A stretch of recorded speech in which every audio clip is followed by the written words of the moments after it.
Fala, torcedor do Verdão, depois do empate, onde o Palmeiras poderia ter vencido, né, o jogo, porque estávamos com 2 jogadores a mais, virar a página na temporada mais uma vez e vamos encarar o nosso próximo desafio. Vai ser apenas na quinta-feira, onde vamos fazer o nosso segundo jogo pela Libertadores, torcedor. Vai ser em casa, no Allianz Parque, dessa vez contra o Sporting Cristal, e mais uma vez só a vitória interessa. Palmeiras empatou o primeiro jogo fora de casa contra o Júnior e agora precisa da vitória para ficar em primeiro lugar aí no grupo. Eu separei um código da programação, deixa o like e não esqueça de se inscrever no canal. Então vamos acompanhar o programa. Muitas versões, muitas explicações. E quais são as do Palmeiras e as reclamações também, hein, Vinícius? Saúde. Pois é, Bruno. Abraço para você, abraço para todos os companheiros fãs de esportes. A versão do Palmeiras sobre essa situação nos vestiários, na saída do campo, né? O Palmeiras deixou o gramado e o Luigi estava se dirigindo para o exame antidoping. E aí começou um bate-boca com o zagueiro Gabriel Paulista. Nessa discussão veio o preparador de goleiros Luiz Fernando dos Santos e agrediu o Luigi, deu um tapa no jogador do Palmeiras. E aí depois teve toda a confusão, empurra, discussão, bate-boca, segurança de um lado, segurança do outro, enfim, foi uma confusão generalizada. O Palmeiras, diante dessa situação, registrou o boletim de ocorrência no GCRIM, no estádio. Depois as autoridades vieram, inclusive o Luigi passou por exame de corpo de delito, foi ali constatado uma marca no pescoço, ouviu também o preparador de goleiros do Corinthians, o Luiz Fernando dos Santos, e depois as autoridades ofereceram aí cesta básica, acordo para encerrar o assunto, encerrar o caso. O Palmeiras não aceitou, recusou essa opção, o Luigi também, entendendo que o jogador do Palmeiras foi vítima da agressão. Então, a partir de agora, o Ministério Público e também a polícia, né, o delegado já falou sobre isso, eles vão analisar as imagens e depois definir se o caso vai seguir, o processo vai seguir ou então a investigação será encerrada. Então essa é a situação nesse caso. Depois disso tudo, o Palmeiras também soltou uma nota em solidariedade com o goleiro Carlos Miguel. Através das redes sociais, o Palmeiras aí identificou que o jogador sofreu uma ofensa racista e o Palmeiras pede aí também investigação para que o agressor seja identificado e punido pelas autoridades. O Palmeiras também soltando essa nota e o Corinthians também soltou a nota em solidariedade com o goleiro do Palmeiras. Então essa foi a situação, essa foi a versão do Palmeiras. Vai seguir o caso entendendo que o Luigi sofreu uma agressão na saída do gramado, um caminho ali nos vestiários, caminho para o exame antidoping. Viu, Bruno? A gente teve muita posse, realmente não conseguimos furar ali a defesa deles e tem jogo que acontece, que é jogo dessa forma y a gente vai trabajar para mejorar eso. Tuvimos un poquito de mala suerte también porque el segundo tiempo yo creo que llegamos como 5 o 6 veces y bueno, la pelota no quiso entrar porque, como te dije, pateamos como 6 o 7 veces y también el arquero sacó como 2 o 3 pelotas buenas. Y en el penal creo que para mí fue penal porque en el juego pasado contra Junior le había cobrado a Mauricio uno igual. Y bueno, a mí me pasó eso porque yo sentí que me pegó el central, bueno, por eso me tiré. Para mí fue penal. E aí, faltou futebol em tempo de bola rolando, em Corinthians e Palmeiras. Tempo total 101 minutos. Bola rolando 45. Que tragédia, hein? Explica muito, né? Normalmente 60 minutos seria um número mínimo, né? Considerado aí ideal. Menos de 45 minutos. Danilo Lavieri, do outro lado, por que o Palmeiras não ganhou jogando com 2 a mais? Um a mais no primeiro tempo, com 2 a mais no segundo. O primeiro tempo eu achei horrível para os dois lados, né? Mesmo até antes ali da expulsão do André, o jogo já estava bem ruim. E o Palmeiras, não só pelo Arias, eu acho, mas o Palmeiras, no primeiro tempo, o Alan não jogou nada. O Flaco Lopes não jogou nada. E o Marlon e o Andréas tentavam, mas não tinha lá a correspondência da parte da frente. Então eles acabavam tocando muito de lado. O Palmeiras não tinha muito para quem criar ali na frente. O Maurício também fazendo inverteu, né? O Sousa estava fazendo o papel de segundo atacante com o Maurício mais jogando pelo meio, e achei o Palmeiras muito pouco criativo, e eu concordo com o que o Juca disse. Aliás, no primeiro tempo eu fiquei lembrando daquele jogo em que o Aníbal acabou expulso, porque na véspera daquele jogo a Mancha Verde tinha ido na academia de futebol, colocou umas cestinhas e falou: jogador Nutella, vocês não têm vontade e tal. E aí muitas vezes o jogador interpreta essa falta de vontade, não sabe jogar clássico, com essa história de querer ser machão, de sair batendo em todo mundo. E ontem, desde o primeiro lance, o Mateuzinho já podia ter tomado amarelo no primeiro carrinho que deu. perdeu numa entrada no Flaco. Então, assim, desde o primeiro lance parecia que o Corinthians queria responder à cobrança dos seus torcedores organizados na frente do CT com porradaria e não com um jogo de futebol. Eu achei até o Palmeiras resistiu bem no primeiro tempo em relação à provocação, porque os jogadores do Palmeiras apanhavam e saíam quietos, não reagiam nem nada. Eu falei, daqui a pouco isso aí vai virar um bololô. Aí o André acabou expulso e no segundo tempo aí o Alan melhorou um pouquinho, o Alan começou a ir pra cima, jogou, tentou alguma coisa e o Corinthians jogou ainda mais depois da expulsão do Mateuzinho, com todos os jogadores dentro da sua própria área, e o Palmeiras ficou consagrando o Gustavo Henrique jogando bola na área, o Gustavo Henrique tirando todas as bolas. Nas poucas vezes que o Palmeiras pôs a bola no chão, tentou fazer alguma coisa com o Alan, assim, conseguiu. Eu acho que, claro, o Arias faz diferença, faz falta, mas mais do que a falta do Arias, eu acho que ontem eu senti falta do Flaco Lopes, naquelas vezes que ele conseguia recuar e conseguia criar jogada para o Palmeiras. Achei, como eu disse, o Marlon e o Andréas acabando tocando muito de lado, e senti falta especialmente na opção do Abel, quando ele coloca o Kelvin na esquerda e o Giai na direita, tirando o Arthur. Senti falta de laterais que conseguissem passar para ajudar justamente os pontas do Palmeiras. Então, muitas vezes os pontas não tinham aquele segundo cara passando que atraía a marcação, abria um espaço para de repente o Alan costurar um pouco mais para o meio e tal. Tanto que depois que ele fez as trocas e aí ele colocou o Arthur de novo para a esquerda, aí pela direita o Alan conseguiu jogar um pouco melhor. Então, acho que mais ou menos isso, assim, o Palmeiras ficou limitado nisso, ficou muito ruim, só que assim, o jogo de forma geral foi muito ruim. Eu entendo o heroísmo aí do que falam dos corintianos, porque realmente jogar com 9 e conseguir um empate é legal, mas eu no lugar do Corinthians estaria pé da vida com o Mateuzinho e o André, porque não foram assim, 2 lances de cartão amarelo que você, é do jogo, acabou tomando, não, são 2 expulsões por burrice, os 2. O Mateuzinho estava cavando essa expulsão desde o primeiro minuto e o André realmente inacreditável, com 19, com 40, com 10 anos. Não dá para acabar de ver o Alan ter feito o que fez e fazer a mesma coisa. Então acho que no final, claro, a sensação é que o resultado é bom, mas o Arnaldo acho que foi preciso. Se você olha a tabela, se você antes do jogo falar pro palmeirense, vamos empatar aqui, o palmeirense ia concordar. Claro que depois das circunstâncias, o palmeirense imaginava que poderia ter feito mais, deveria ter jogado mais contra 2 a menos. E sobre o pênalti, eu concordo com o Juca. Aliás, o Palmeiras teve um pênalti igualzinho marcado na Libertadores quarta-feira, quando o Maurício não vê que o jogador do Júnior Barranquilla está chegando, acaba atingindo, pênalti, sem querer também é pênalti. Para mim, a mesma coisa, Gabriel Paulista comete o pênalti no Sousa, não foi marcado, mas diante de tanta ruindade do Palmeiras em campo, fica até ruim ficar falando que foi por conta desse pênalti que o Palmeiras não ganhou. O Palmeiras tinha que ter produzido muito mais. Lance de pênalti reclamado pelo time do Palmeiras. Vamos ver aí, ó. É o Alan, né? Aquela jogada que a gente viu incrível do Alan. E aí vem o Gabriel Paulista, que aliás está numa fase bem ruim, o Gabriel Paulista. Também brigou bastante. Estava doidão. Estava em todas as brigas, independentemente de você ter a briga no campo também, né? Estava pilhadíssimo. E é isso aí, é pênalti, meus amigos? Eu não tenho certeza. Ficamos eu e o Zupac ali na redação, revendo uns 35... Vocês viram mais? 35 coisas ali, 35 lances, só que não tem uma câmera mais próxima, além dessa nota, não tem uma câmera que me dê clareza sobre o toque. Eu acho que o jogador do Palmeiras toca antes na bola. Isso é fato. Eu acho que o Palmeiras toca antes na bola, só que eu não tenho clareza também. O Marcelo também estava com a gente, Rafael, que houve esse chute ali para derrubá-lo. Não acho também que ele simulou, até pela alavanca que tá.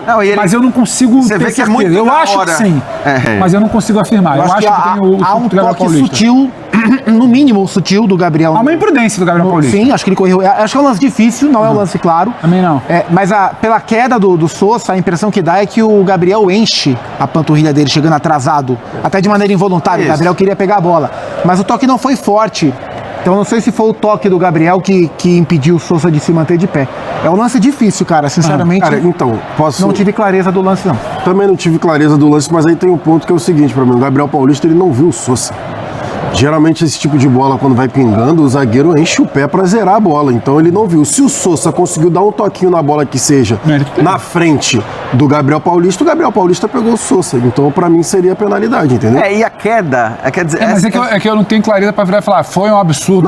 Não teve câmera que mostrasse. Claro, não teve câmera que mostrasse com clareza o lance. Mas a queda, de fato, é ali para chamar... A queda não é simulação do Sousa. Exato, é isso que eu ia falar. Essa queda não dá para ser simulada nada, porque se não tá acontecendo, mas ele não tá tem nem tempo, não tem nem tempo de reação, gente. Pra ver, exatamente. Então, assim, a impressão que dá é que um toquinho, a queda dele se dá porque ele é chutado na panturrilha. Um toquinho na bola e o toque do Gabriel Paulista nele, pronto.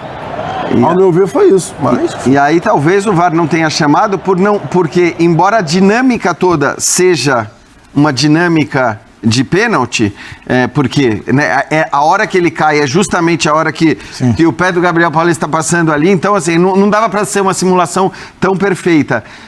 Mas apesar disso, apesar da dinâmica ser de queda por conta do chute, você não tem a imagem clara de que foi o Gabriel que derrubou o Sousa. Do toque, quer dizer, embora tudo leve a crer que foi, talvez por isso o VAR não tenha chamado, já que o árbitro não apitou o pênalti no campo, porque eu acho que esse é o típico lance que, em geral, pela dinâmica, o árbitro apita, pela ausência de uma imagem conclusiva, né?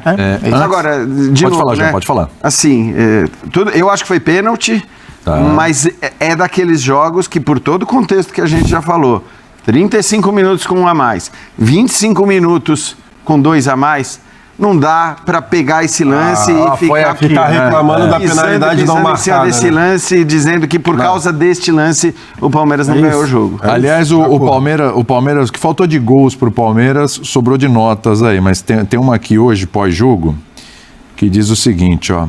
Após o jogo, enquanto se dirigia para o exame antidoping, o atacante Luigi foi agredido por um funcionário do Corinthians na área de acesso aos vestiários. Aí é sério, hein?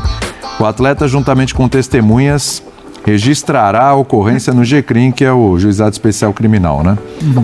Só para postar aí que teve ainda isso depois do jogo. Espero que as câmeras do estádio ajudem, né? Não são poucas, né? Me parece ali que no local... E espero que nessas horas todas estivessem funcionando. Exato. Sim. Para dizer se aconteceu ou não, né? Vai que elas mostram que não aconteceu. Exatamente. Já tivemos caso aí, né? Que de repente apagou tudo, né? E outra coisa ainda falando sobre o Palmeiras. Não temos coletiva do treinador em exercício, digamos assim, né? O João Martins. Ninguém falando porque está rolando a lei do silêncio do Palmeiras, barrando entrevistas. Por quê? Palmeiras é uma forma de protesto do Palmeiras com relação à suspensão do Abel. Pegou 8 jogos, aí o Palmeiras tentou o efeito suspensivo e o efeito suspensivo foi negado. Negado. O Palmeiras ficou louco da vida, a diretoria, porque tudo que é feito suspensivo é sempre aceito, sempre aceito, sempre aceito. Por que o do Palmeiras foi negado? Fora a quantidade de jogos aí que o Abel pegou de punição. Então, por causa disso, o Palmeiras barrou entrevistas, tá? O treinador não vai falar hoje. Eu não sei até quando vai ser isso, mas não é só protesto, né? Conhecendo a comissão técnica do Abel, como a gente conhece, é mezzo protesto. Talvez seja até bom, né? Proteção, que chama. Porque as entrevistas do João Martins, geralmente ele fala coisas piores que o Abel. No sentido de... Sim, então, esse aí é especialista. É proteção. É mezzo protesto, mezzo proteção. Às vezes é melhor assim. Vocês concordam com essa lei? Acho que não faz muita diferença, pra falar bem a verdade. Sim, Jean, Pedro. A punição não vai ser revertida por conta desse protesto. A liminar para a liberação, né? O efeito suspensivo não vai sair por conta disso. Acho que é muito mais uma tentativa de se fazer um barulho no debate público. E aí eu tô com o Zupac, não é um barulho que vai prejudicar o time. Talvez hoje fosse melhor. Hoje talvez fosse melhor nem responder perguntas de fato. A última entrevista do João Martins foi quando ele falou que o gramado lá de São Januário era de plantar batata. Então assim, não tem. Não, né? Eu vejo pouco efeito prático nesse protesto. Mas todo protesto é legítimo. Tem a punição, não aceitou, protesto legítimo, beleza, daí eu concordar. E eu vejo pouco efeito prático, de fato, ele. Eu acho que, na verdade, assim. Cada vez que você estende, que você cria um novo fato, um novo factoide, porque eu acho que assim, a reclamação pode ser legítima. Você quer a reclamação sobre por que, neste caso, efeito suspensivo não é aceito, se efeito suspensivo é sempre aceito e tudo mais. Agora, coloca os argumentos só sobre isso, inclusive esse é meu ponto também, não mistura com a questão do adiamento do jogo do Flamengo, não começa a fazer bagunça, porque aí eu acho que você perde força na argumentação, na hora que você mistura várias coisas, você acaba perdendo força na argumentação. Então, se você tem uma coisa da qual você discorda claramente, a minha opinião é, ok, pega esse ponto, mostra, como o Palmeiras inclusive já fez em outras questões, acho que a comunicação do Palmeiras em geral funciona muito bem, como fez com o negócio do gramado sintético, pegando dados, trazendo dados e soltando essas informações, mas faz isso só para aquilo, dá a resposta, reclama do que você quer reclamar, coloca as perguntas, fala por que nesse caso foi assim, por que nesse caso foi assado, por que nesse caso é diferente, e pronto. Não põe o jogo do Flamengo no mesmo balaio, não continua, não estende com a lei do silêncio, porque eu acho que aí a gente entra naquilo que é, para mim, um dos grandes problemas do futebol brasileiro hoje, que é uma disputa que parece ser prevalentemente de bastidor, Sim. de narrativa, de vem aqui, de eu fui prejudicado, do outro foi prejudicado, e aí a gente fica sempre nisso, e torcedor só fala disso, e jornalista só fala disso, e influenciador só fala disso. Então, assim, a gente às vezes estende demais as polêmicas, e eu acho que isso é prejudicial para o futebol brasileiro, e falo isso assim, com a convicção de que a presidente do Palmeiras, pessoalmente, talvez seja aquela que menos dá, em geral, trela para esse tipo de discussão, né? As entrevistas dela, quando ela não quis que o Abel falasse da não expulsão do Pulgar na final da Libertadores, achei que ela fez muito bem. Sim. Ao contrário do que muito torcedor acha que precisa ficar berrando, precisa ficar reclamando para você, né, depois ter o benefício e tal. Eu acho que uma hora isso precisa parar. Então, tudo bem, quando você se sente injustiçado, quando você sente que tem um erro muito claro ali, não estou falando erro de arbitragem, mas estou falando erros de processos de julgamento ou o que quer que seja, vai lá, coloca seus argumentos, explica por que você acha que está errado, e aí tudo bem, você briga judicialmente, você vai atrás de tudo que você... Mas não estende, não mistura, porque senão a gente não vai parar Jean, nunca. Essa é a lógica que não vai parar nunca. Eu concordo com tudo que o Jean fala. Só que assim, é que eu não vejo em nenhum momento que o protesto seja para melhorar futebol. Então é a gente achando que é melhorar futebol e eles querendo só aquela reclamação de garantia. O estender o assunto é justamente para isso, é para se beneficiar do caos. O importante é manter esse assunto vivo, esse assunto quente. A gente está aqui falando disso, inclusive. Exatamente. E amanhã vai ser falado em outros programas, em outros jornais, em outras mídias. Então eu acho que é isso. A gente às vezes também... O assunto ficaria mais vivo se o João Martins falasse hoje. Eu acho que a gente superestima o quão eles querem... Porque ele seria perguntado sobre isso e ele daria uma resposta possivelmente que ia repercutir mais dias ainda. Então reforça ainda mais o que você fala. Talvez tenha sido muito mais a Leila e a diretoria puxaram o controle. Mas eu acho que não. Aí eu só acho, Zupa, que se for isso, e eu entendo o teu argumento, entendo mesmo, e eu acho que faz sentido, mas eu acho assim, também assim, é difícil segurar o Abel. Ok, entendo que seja difícil segurar o Abel, pelo que ele se tornou, né? Ele é indiscutivelmente o grande técnico do futebol brasileiro, basta olhar os números, comparar a trajetória e a longevidade dele com os outros e tudo mais, tem um peso enorme. Então esse cara vai ser difícil você segurar e é claro que é difícil, tá muito claro aqui. O Anderson Barros esteve com a gente outro dia aqui, não falou abertamente isso, não falou claramente que não é difícil, mas né, meio que mudou o foco do... Agora, o João Martins, eu acho que você pode chegar para ele e falar, cara, é o seguinte... mas ele já viu tudo que ele falou, já falou do sistema, já falou de plantar batata... Mas eu acho que é preciso... Sempre solta uma pérola. É preciso que se consiga falar... Se você for perguntado a respeito da suspensão do Abel, diga, como tantos técnicos fazem em casos em que eles deveriam falar, né? Fala o seguinte, eu não estou autorizado a falar sobre isso, esse é um assunto que compete à diretoria e ao departamento jurídico do Palmeiras e não vou entrar nessa questão, fui orientado a não falar sobre isso. Em teoria, concordo com você. Acho que eles não conseguem fazer isso na prática. Então, talvez nem com o João Martins. Fala, torcedor do Verdão, acompanhamos aí a programação, uma segunda-feira que não tá legal para a torcida palmeirense por conta do empate fora de casa contra o nosso maior rival. Se fosse um empate com 11 jogadores contra 11, né? Até que não seria um mau resultado, porque é fora de casa, mas com 2 jogadores a mais. O primeiro jogador ali do adversário foi expulso ali aos 35 do primeiro tempo. O Palmeiras jogou grande parte do jogo aí com um jogador a mais. Depois, na segunda etapa, outro jogador do adversário também foi expulso. O Palmeiras, em determinado momento, ficou com 2 jogadores a mais e não conseguiu ali furar, né, a defesa adversária. Muito pelo contrário, Felipe Anderson errou um passe onde não podia errar. Felipe Anderson tá devendo demais aí com a camisa do Palmeiras. Ainda bem que o adversário não fez o gol, né, torcedor? Ficamos ali no empate e agora pensamos no nosso próximo desafio. Temos que levantar a cabeça e seguir em frente. Palmeiras continua com a liderança isolada do Campeonato Brasileiro. Logicamente, a torcida do Palmeiras não está nada satisfeita aí com esse empate, mesmo fora de casa, mas o Verdão tem que seguir a sua vida, seguir em frente. Temos um grande plantel, alguns jogadores ficaram abaixo ali tecnicamente falando,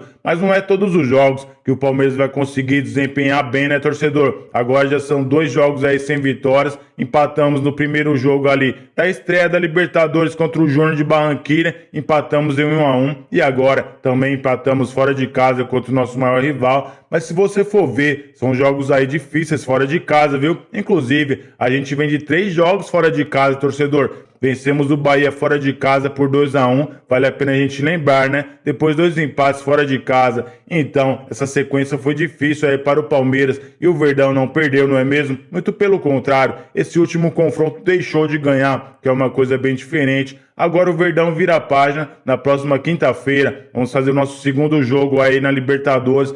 É o torneio queridinho da torcida palmeirense, onde vamos encarar o Sporting Cristal. E eu vou ficando por aqui. Deixa o like e não esqueça de se inscrever no nosso canal. Então até uma próxima.